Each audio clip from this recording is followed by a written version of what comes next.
사람을 살리는 웃음. 기다려주는 사람에게 웃음으로 화답해라.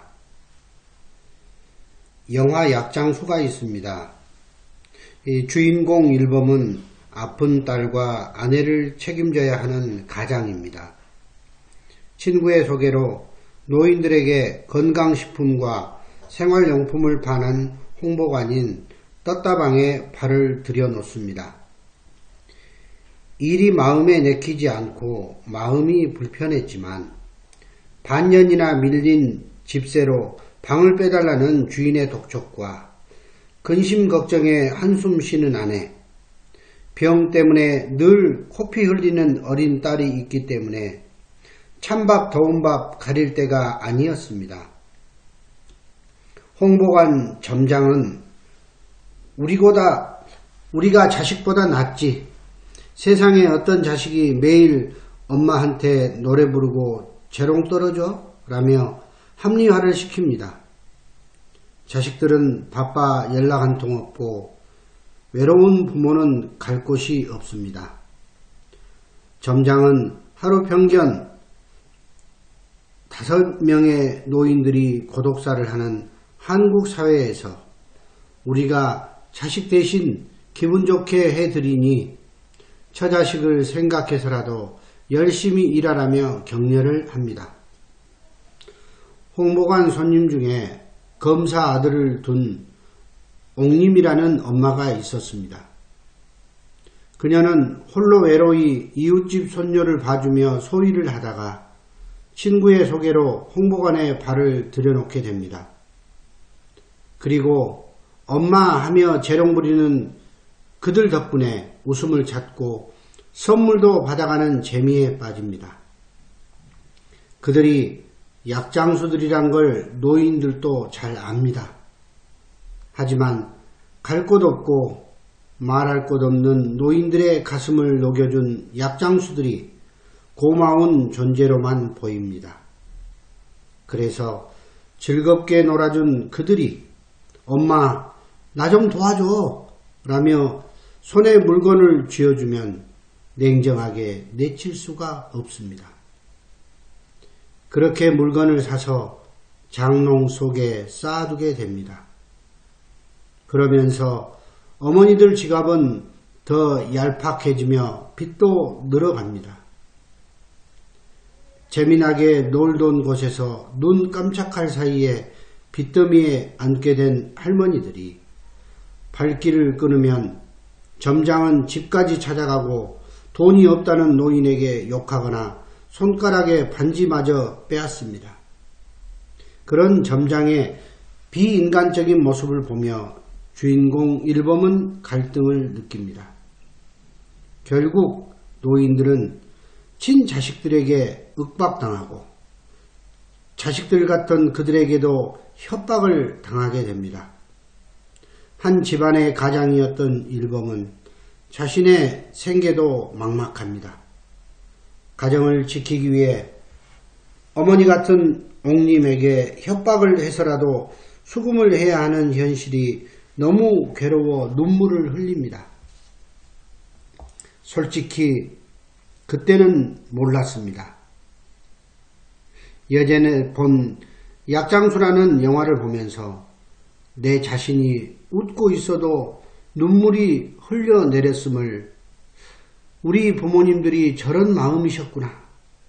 자식보다 자신들의 외로움을 달래주고 즐거움을 주는 사람들에게 어쩔 수 없이 지갑을 여는 것이었구나 라고 생각되었습니다. 사람은 나이 들수록 외로워지는 법입니다.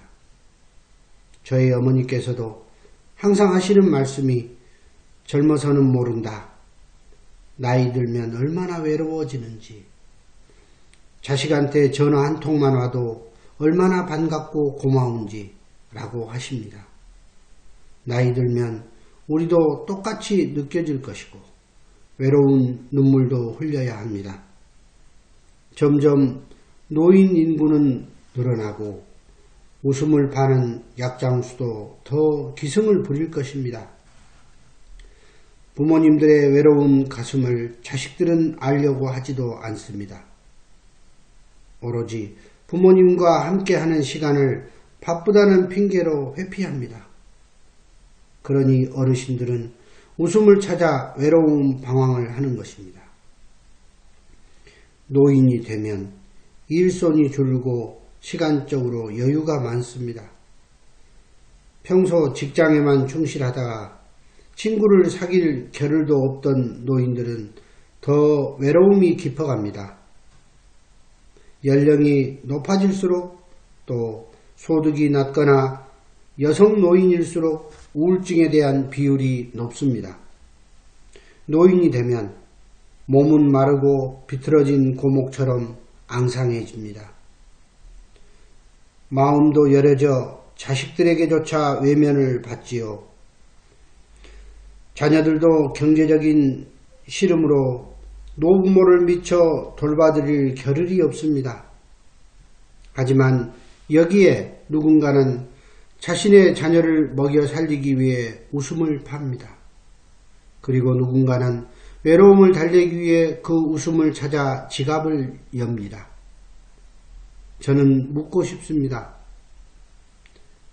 당신 어머니 장롱 속에 들어있는 건강식품이 정말 어머니께서 드시고 싶어서 산 줄 아는가?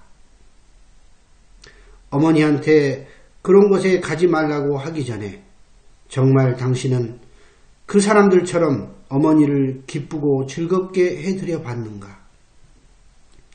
당신에게는 그리운 얼굴을 보고 싶어하는 아이가 되어가는 부모님이 계십니다. 약을 파는 약장수를 탓하기 전에 단 1시간이라도 편안하게 소주 한 잔 기울이며 어머님이 좋아하던 옛 노래를 불러드리면 어떨까요? 가시곡이라는 소설이 있습니다. 이 소설에는 아버지의 헌신적인 사랑이 담겨 있습니다. 백혈병에 걸려 죽음의 문턱까지 내몰린 아들에 대한 아버지의 사랑은 수많은 사람의 가슴을 울렸습니다. 주인공 다우미는 이혼한 아빠와 지내다 백혈병에 걸려 입원을 하게 됩니다. 가난한 아빠가 입원비와 치료비를 감당하지 못해 다우미는 결국 병원을 나와 시골로 들어갑니다.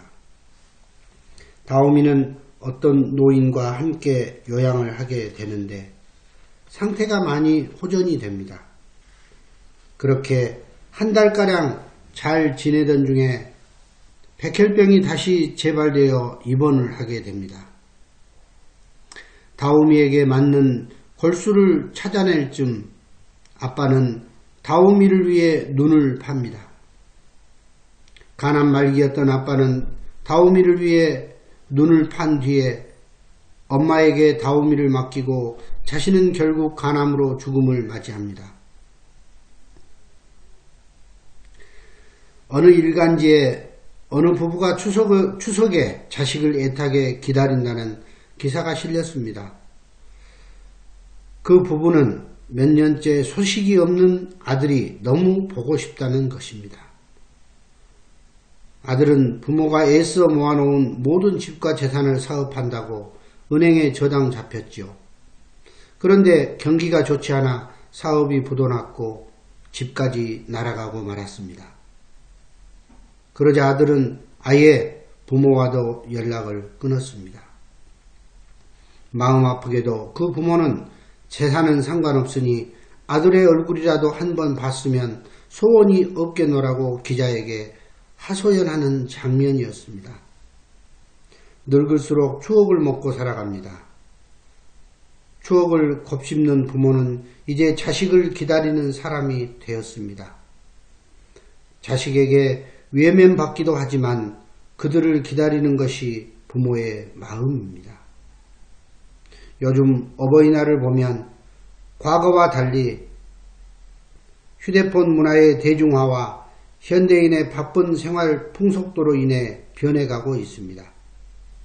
정성스러운 카네이션 대신 현금 선물을 더 좋아하는 어른들이 많아졌습니다.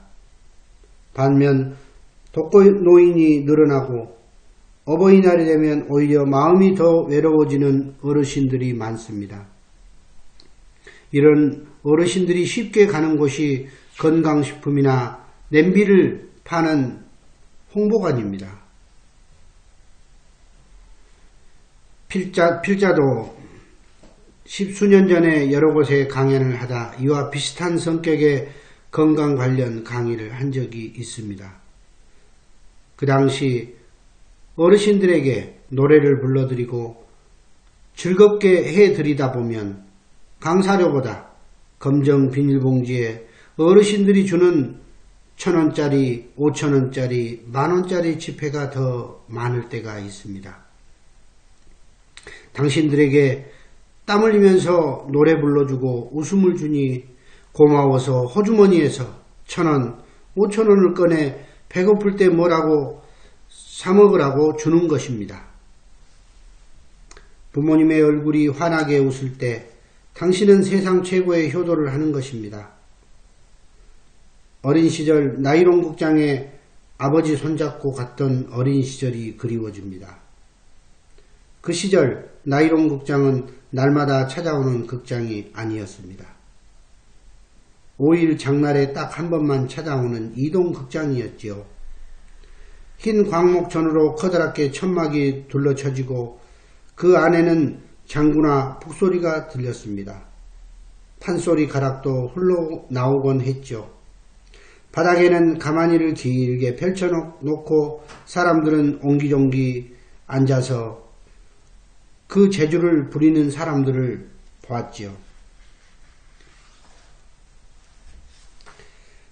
한시 외전 국원에 수욕종이 풍비지라는 말이 나옵니다. 나무는 조용히 있고 싶어도 바람이 멋지 않으니 뜻대로 되지 않는다는 말입니다. 즉 효도를 하려고 해도 부모가 살아계시지 않는다는 비유로 쓰입니다. 부모는 언제까지 기다려주지 않습니다. 지금 당신을 기다리는 부모님께 웃음으로 화답해 드리세요.